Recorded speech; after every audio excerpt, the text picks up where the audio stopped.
सीमा हैदर को लेकर पाकिस्तान का एक शख्स की लगातार जो ऑडियो है वो वायरल है और गुलाम हैदर द्वारा जो एडवोकेट मोमिन मलिक किए गए थे उन दोनों की बातचीत में कई तरीके के संगीन सवाल उठाए गए हैं। हमारे साथ सीमा हैदर मौजूद हैं, उन्हीं से बात करेंगे। क्या कहना चाहते हो आप उन तमाम ऑडियो को लेकर? आपने सुनी होंगी। सबसे पहले तो मैं सीमा मीणा हूँ, सीमा हैदर नहीं हूँ। मैं किसी हैदर को अब जानती भी नहीं हूँ। वो मेरे लिए एक बुरा अतीत था जो मैं भी बोलना और याद करना नहीं चाहती। दूसरी बात, उनको आग लगी है, हम इतने खुश हैं, वो हर तरह की चाल चल रहे हैं, उनकी चाल कामयाब नहीं हो रही, तो वो सोच रहे हम करें तो क्या करें।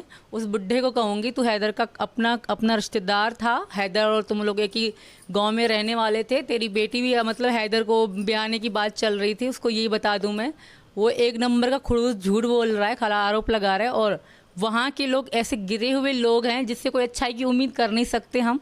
उनको हमसे तकलीफ़ है, मेरे पति से तकलीफ़ है, हमारी खुशियों से तकलीफ़ है, क्योंकि आए दिन हमारी रील्स मिलियंस में जाती हैं तो वो देखते हैं तो उनको मिर्ची लगती है, जिसके कारण वो बकवास कर रहे हैं। बाकी ऐसी कोई सच्चाई थी नहीं। रक्षे वाला मेरा अब्बू था। और रही बात, वो पाकिस्तान में वो कुछ भी करेंगे, मुझे उनसे अच्छाई की उम्मीद है। वो कुछ भी बना सकते हैं क्योंकि वो एक रिश्वतखोर देश है, वहाँ रिश्वत चलती है और ये 4 पैसे देके कुछ भी कर सकते हो। हमें भाई तुम पे टक्का भी विश्वास नहीं और टक्का भी तुम पे भरोसा नहीं, ना मुझको है ना भारत सरकार को होगा, क्योंकि तुम दुश्मन हो, तुम लोग विरोधी हो, तुम लोग लड़ने वाले हो, तुम लोग जहादी हो। तुम्हारी भाषा से भी लग रहा है कि तुम्हारे अंदर मेरे लिए कितनी आग है, कितनी मतलब गुस्सा है तुमको मेरे पे, क्योंकि मैं सनातन धर्म में आई हूँ और मैं यहाँ पे बहुत अच्छे से रह रही हूँ। और हमारी रील्स मिलियन में जो वायरल होती हैं वो देख कर तुम लोगों को मिर्ची लगती है। और मैं उनको नंगा कर रही हूँ, उनकी औकात मैं उनको बता रही हूँ, पाकिस्तानियों की जो उनकी हकीकी औकात है वो उनको बता रही हूँ। इस वजह से वो बहुत ही आग बबूला हो गए हैं। उनको समझ में नहीं आता हम क्या करें क्या ना करें, जो भी मन में आता है वो बोल देते हैं। उनको इतना बताऊँ कि सोच समझ के बोला करो। यहाँ कोई बेवकूफ़ नहीं रहते, यहाँ सब समझदार रहते हैं। तुम पहले कहाँ गए थे, अब क्यों जागे हो? पूरे 1 साल के बाद तुम्हें याद आई है? पहले तो आ जाते, तुम इतने अच्छे सच्चे थे, तुम्हें पता था मैं ये हूँ मैं वो हूँ, तो तुम पहले आ जाते। जब एक चाल चली वो कामयाब नहीं हुई, फिर दूसरी चाल चली वो कामयाब नहीं, फिर तीसरी चाल चली कामयाब नहीं हुई, चौथी, फिर अब 5वीं की ये चला रहे हो। तुम लोग साजिशें करते जाओ, हम यूँ ही खुश रहेंगे, यूँ मुस्कुराते रहेंगे और तुमको जलाते रहेंगे। अच्छा, जो आर्मी में जाने की बात ये बार बार कर रहे हैं, हमारे पास सबूत है, ये भी कहा कि आपके पास कोई कंप्यूटर था। मेरे पास ज़िंदगी में मैंने कंप्यूटर देखा नहीं, ना छुआ है। पूरी लाइफ टाइम में बताऊं, ज़िंदगी में सिर्फ ये मोबाइल जो एंड्रॉयड हैं यही चलाए हैं हमने। कभी भी ना कंप्यूटर देखा, ना एलसीडी भी कभी हमने देखी है। एलसीडी मैंने यहाँ पे आकर ली थी। हमने छोटी सी टीवी होती थी वहाँ पाकिस्तान में हमारे पास, और ये मोबाइल एंड्रॉयड मोबाइल होते थे। कंप्यूटर कभी ना चलाया है, ना देखा है, ना कभी यूज़ करना ज़िंदगी में मुझे आता है। वो लोग बकवास कर रहे हैं आरोप। मुझे अपने बच्चों से ही टाइम नहीं था ज़िंदगी में से, कुछ और तो बाद में करते। कंप्यूटर तो बाद में, ये थोड़ा बहुत पबजी खेलते थे वो बच्चे घर में, मैं काम काज करते हुए खेलते थे। बाकी ऐसा कंप्यूटर ये चीज़ें हम कभी ज़िंदगी में चलाई है, ना कभी चलाने थे, ना कभी मेरे पास थे भी। सही। पबजी को लेकर भी वो कह रहा है कि अगर आप खिलवा कर देखोगे पबजी खेलना आता ही नहीं है सीमा को, वो बेकार की कहानी बना रही है। मुझे टॉप की पबजी खेलना आती है, हर सेटिंग आती है। 3 तरह की सेटिंग होती है पबजी का। आपके पबजी से लिंकेड कोई भी आप सवाल करोगे पबजी लाइट से लिंकेड, मैं उसका जवाब बहुत आसानी से दे सकती हूँ, क्योंकि मैं पबजी बहुत अच्छे से खेलती हूँ, दिन रात खेलती थी। मेरी पबजी के जो 3 आइडियाँ थी, तीनों आइडियों के लेवल थे 73, 71, 70। और 70 लेवल तक पहुँचने के लिए आपको लगातार खेलना पड़ता है, तब क्योंकि 20-21 तक तो लेवल तो बहुत ईजी से आ जाते हैं, पर वहाँ से आगे तक के लिए बहुत ही ज़्यादा खेलना पड़ता है जब हम आगे लेवल तक पहुँचते हैं। जी। रिक्शा वाला का जो जिक्र कर रहे हैं, कोई नाम ले रहे हैं कि उस नाम का आदमी है, वो उसके बाद से दिखाई नहीं दे रहा, उसी से आप कैंट में जाते थे। कोई भी नहीं कह सकता कि इस तरह के नाम पाकिस्तान में होंगे। पाकिस्तान के नाम मुस्लिम नाम होते हैं या अलग नाम, अगर हिंदू 1-2 हैं उनके भी नाम अलग, करण, अर्जुन, इस टाइप के होते हैं। पर ये जो नाम बता रही है तो नाम का कोई शख्स का हम पता भी नहीं है। मेरे अब्बू गुलाम रज़ा थे, उनका ऑटो ज़रूर था। वो कभी हमें आइसक्रीम खिलाने ले जाते थे बाहर ऐसे, मतलब वहाँ पे वो है पहलवान गोट गाँव शहर है छोटा सा, हरमपुरा से भिटैयाबाद से पास में पहलवान गोट शहर है। वहाँ बच्चों को थोड़ा झूला वूला खिलाने के लिए मैं और अब्बू के रक्षे पे जाते थे। थोड़ी सी दूरी पे, 1 किलोमीटर की दूरी पे, बस वहीं पे। और ज़िंदगी में किसी का रक्षा भी नहीं, ना हम कभी बाहर भी गए हैं। और जो मेरी कुछ फ़ोटो हैं जो मेरी मतलब बाहर निकलने की, वो हैदर के तलाक के बाद मैं 1-2 बार अब्बू के साथ बच्चों को लेके गई थी, वही फ़ोटो हैं। और ये बकवास करते हैं, पता नहीं कैसी ऐसी एडिटिंग करके दिखा, कहते हैं ये तो ये है, ये तो ये है। तुम लोग को शर्म नहीं आती? मैं पाकिस्तान की बेटी तो हूँ, फिर भी इतने गंदे गंदे आरोप लगाते हैं मुझ पर। तो उनको कुछ सोचना चाहिए। और मेरी भारत सरकार से हाथ दो जोड़ के रिक्वेस्ट है कि इन लोगों पे जांच बिठाई जाए जो इस तरह की बकवास कर रहे हैं। मैं भी एक औरत हूँ, यहाँ महिलाओं की, औरतों की बहुत ही सम्मान इज्जत होती है, यहाँ देवी माना जाता है, तो मेरी भी इज्जत सम्मान का थोड़ा सा ध्यान रखा जाए। जिस तरह यूट्यूब पे बैठ के सरेआम मोमिन मलिक, गुलाम हैदर, कुछ और अन्य यूट्यूबर हमें बुरा भला कहते हैं। मैं धन्यवाद करना चाहूँगी अपने भाई डॉक्टर AP सिंह का। कहते हैं जिस तरह द्रौपदी जी का चीरहरण हो रहा था तो कृष्ण जी को उन्होंने बुलाया और कृष्ण जी उनकी मदद कर रहे, उस तरह मेरे भाई डॉक्टर AP सिंह मेरी ज़िंदगी में कृष्ण जी का रोल अदा कर रहे हैं। लोग मुझ पे गंदगी फैला रहे हैं और मुझे वो बचा रहे हैं। तो मैं अपने भाई का बहुत बहुत धन्यवाद करना चाहूँगी आपके चैनल के माध्यम से। वो पहाड़ बन के हमेशा मेरे दुख सुख में मेरा साथ देते हैं, उनका भी बहुत बहुत धन्यवाद करना चाहूँगी। कैंट में जाने वाली जो बात बार बार ये ऑडियो में कह रहा है कि आप 8 दिन 7 दिन वहाँ रहा करते थे, क्या रिश्ता था कैंट में? कौन आपके जानने वाले थे? कैंट में कोई भी रिश्तेदार नहीं था। मेरा चाचा फौज में बताया जा रहा है, वो हमसे पैदा होने से पहले फौज में थे। वो अभी रिटायर भी हो चुके होंगे। वो इस्लामाबाद में करते थे। अब इस्लामाबाद कहाँ, कराची कहाँ? उनकी झूठ बोलने की हद तो देखिए आप। कहाँ इस्लामाबाद, कहाँ कराची? हम ना कभी इस्लामाबाद गई, ना मैं कभी लाहौर गई, ना मैं कभी दूसरा कोई पाकिस्तान का शहर देखा। कराची से जैकमाबाद और खैरपुर, इन 3 शहर के अलावा मैंने कहीं ज़िंदगी में कोई शहर भी पाकिस्तान का नहीं देखा। आप डेटा निकालिए, मैं अपना नंबर दे सकती हूँ। मेरे नंबर में वो सारी चीज़ें आ जाती है, ईजिली आ जाती है। वो मैंने दिए भी हैं, वो जो कह रहे हैं ITS में नंबर मेरे आज भी Gmail, फेसबुक, मैसेंजर, सब कुछ आज भी जाँच पे। मैंने खुद अपने हाथों से, हमने पूरी रात बैठ के उनको कंप्यूटर में लॉगिन कराए थे। आज भी जो मतलब ये लोग बकवास करेंगे ये झूठ है, हम इसकी ID हम पे डेटा है, हम पे रिकॉर्ड, तो दिखाओ। मेरे नाम से 1000 से ज़्यादा आइडिया हैं। आप फेसबुक पे सर्च करोगे ना, सीमा सचिन, में खुद अपनी ID, जब हमें किसी को फॉलो करवाते हैं ना यहाँ पे, तो हमें खुद की ID नहीं मिलती। इतने सीमा सचिन के नाम इतनी फेक अकाउंट है। तो वो कह रहा है कि सीमा सचिन की मेरे पास कॉल हिस्ट्री है, तो दिखाओ। मैं तो कह रही हूँ तुम दिखाओ, रिकॉर्डिंग भी होगी वो भी दिखाओ, मैं तुमसे बात कर रही होंगी। तो खरा सरासर बकवास कर रहे हैं। बिल्कुल आरोप लगाया जा रहा है उनकी तरफ से कि कोई व्हाट्सअप नंबर जो पाकिस्तान का था आपने यहाँ से भेजा, फिर वहाँ से कोड लिया, फिर व्हाट्सअप चलाया, इस तरीके की बात। ऐसा होता तो सब लोग ऐसे ही करते, सब लोग ऐसे ही करते। अच्छा, मतलब मेरे पास व्हाट्सअप है ही नहीं। मैं दिखाऊँ आपको, हमें 2 व्हाट्सअप है, एक सचिन के फ़ोन में व्हाट्सअप है, एक मेरे फ़ोन में व्हाट्सअप है। तो उनका व्हाट्सअप यहाँ कैसे चल सकता है?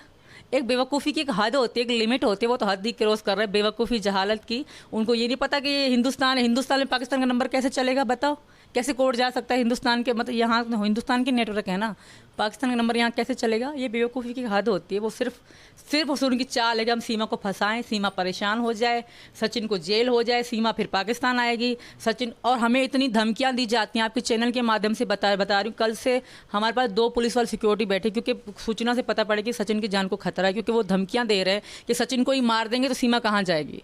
तो इनकी जान को खतरा है। ये लोग धमकियाँ, रेगुलर हमें धमकियाँ डरा धमका रहे हैं। व्हाट्सअप पे, इंस्टाग्राम पे और फेसबुक मैसेंजर पे हम लगातार हमें धमकियाँ मिल रही हैं कि सचिन को मार देंगे, फिर तुम क्या करोगे, तेरे पर तेज़ाब गिरा देंगे। अलग अलग गंदी गंदी तरह की हमें धमकियाँ लोग दे रहे हैं। तो ये लोग जो धमकी देने वाले हैं पाकिस्तान के ही हैं सभी? कुछ पाकिस्तान के, कुछ जो उनसे बात कर रहे हैं हिंदुस्तान में रहकर भी, कुछ वो भी है। कुछ हिंदुस्तान में रहते हैं और पाकिस्तान में बात करते हैं, वो भी लोग हैं। क्या जवाब देना चाहोगी पाकिस्तान के लिए सीधी भाषा में, अगर कहोगे इस तरीके की हरकत? मैं उनको यही कहूँगी, मैं तुम लोग को यूँ ही नंगा करती रहूँगी, जो तुम्हारी असलियत है यहाँ दिखाती रहूँगी। तुम जो झूठ का चोला पहन के बैठे हो वो कभी भी नहीं पहनने दूँगी। मैं तुम्हें सच्चाई तुम्हारे सामने ला के दिखाऊँगी। तुम हिंदुस्तान से कितनी नफरत करते हो, हिंदुस्तानियों से कितनी नफरत करते हो, ये भी पता है हमको। वो हिंदुओं को वहाँ पास तक बैठने नहीं देते और आज कह रहे हैं हम इतने अच्छे बन रहे हैं। तुम्हारी सारी हकीकत हिंदुस्तान को पता है। और जहाँ जो POK में जो ये हादसे हुए, अभी TV में चल रहा था, वो भी हिंदुस्तान आना चाहते हैं इसी वजह से कि वहाँ इस तरह के जाहिल जहादी लोग रहते हैं, उनको जीने नहीं देते। मेरे साथ भी तो यही चल रहा था, जीने नहीं दे रहे थे मुझे। जब मैं हिंदुस्तान आई कुछ चैन की सांस ली है। उनको यही कहूँगी, मैं UP में हूँ, उत्तर प्रदेश में हूँ, मेरा तुम लोग बाल भी बाका नहीं कर सकते।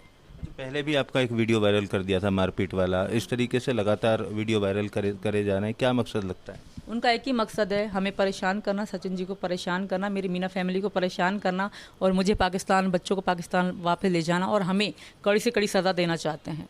एक कोर्ट में भी केस डाला हुआ है मोमिन मलिक ने, 27 तारीख को आप लोगों की पेशी है उसमें, क्या लगता है केस में कितना दम होगा उसमें? देखिए, अभी तक तो नोटिस हमें आया नहीं है, जब नोटिस आएगा तो हम देख लेंगे। भाई मेरी भी तो सुनेंगी अदालतें, भारत की अदालतें मेरी भी तो सुनेंगी। मुझ पर जुल्म किए गए, मुझ पर अत्याचार किए गए, मुझे दुखी परेशान किया गया, फिर यूं ही छोड़ दिया गया 4 बच्चे देकर। तभी मैं इतनी अकेली हो गई। फिर मेरे अब्बू मेरे साथ, उनकी डेथ हुई, फिर मैं यहाँ आई। जो मेरे साथ बुरा सलूक हुआ है वो मैं उनको दिखा तो नहीं सकती, क्योंकि प्रूफ मेरे पाकिस्तान में है और पाकिस्तान का एक एक व्यक्ति मेरे खिलाफ है। मैं बता तो सकती हूँ कि हाँ ऐसा मेरे साथ हुआ था, समझा तो सकती हूँ कि ये जगह पे ये चीज़ें मेरे साथ हुई थी। तो मुझे भी अदालतों पे विश्वास है, मेरे बच्चों की सुनी जाएगी। हमें यूं ही पाकिस्तानियों के कहने पे हमें कोई सज़ा नहीं मिलेगी, क्योंकि भारत सरकार इंसाफ करती है।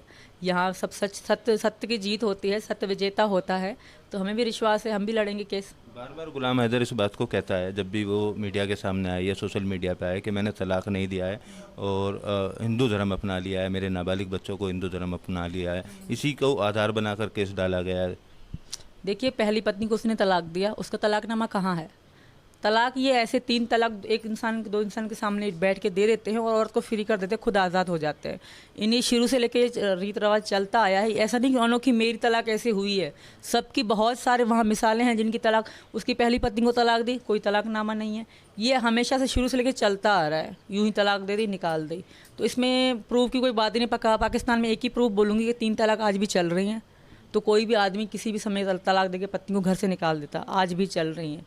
प्रूव ये रही बात बच्चों की, तो बच्चे मेरे हैं, इन्होंने हमें छोड़ दिया था, मेरे बच्चों को मुझे यूं ही छोड़ दिया था। उसके बाद जब मैं अकेली थी, फिर सचिन मेरी ज़िंदगी में आए, फिर कुछ सनातन धर्म की चीज़ें मुझे सचिन जी ने बताई, मैंने देखी।